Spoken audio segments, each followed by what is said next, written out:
Le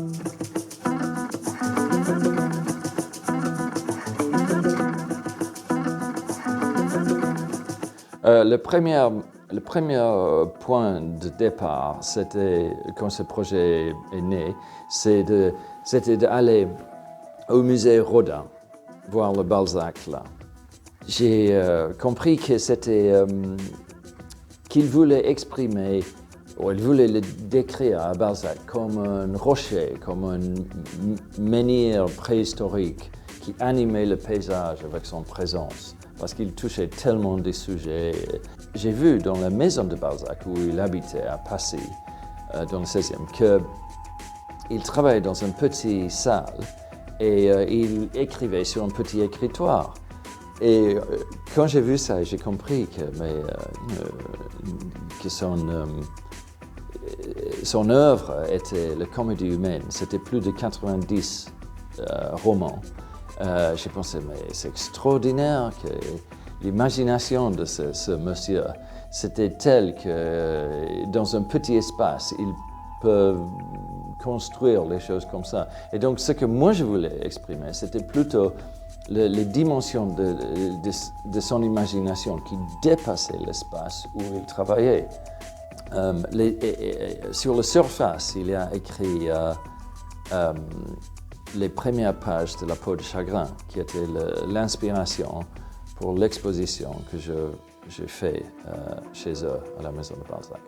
Et j'ai vu dans le musée chez vous, mais aussi à la maison de Balzac, beaucoup de manuscrits de Balzac. Et il corrigeait, il rééditait ses textes souvent, 1000 fois.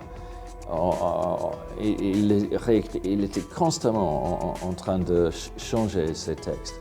Et donc il a beaucoup et même il a des morceaux qui étaient froissés et jetés.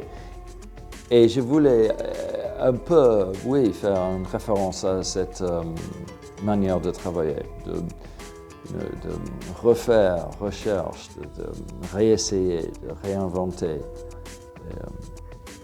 Que c'est comme un grand manuscrit.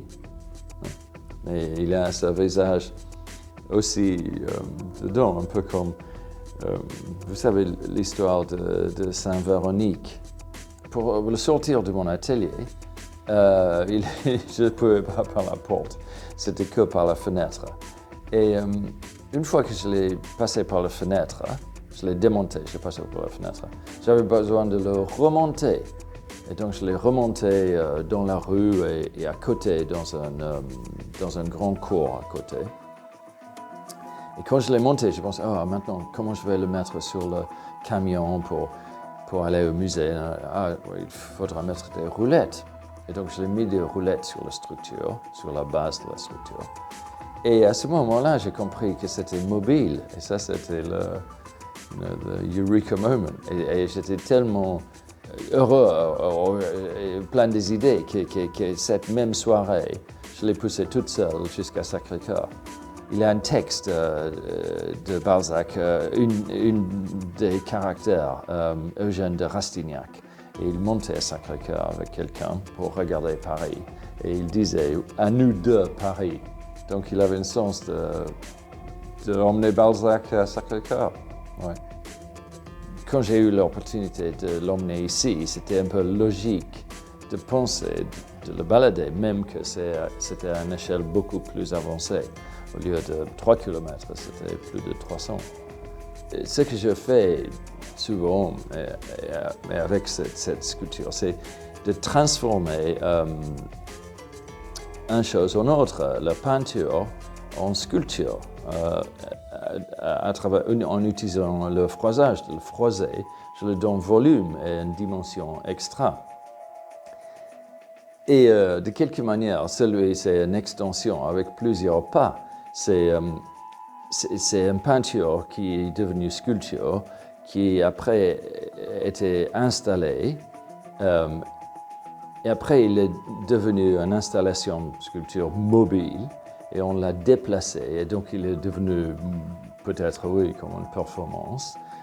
Et ça a été enregistré par Sebastiano Donc c'est un film aussi. Et c'était un plaisir pour moi d'avoir sa compagnie sur ce truc. On faisait les choses différentes.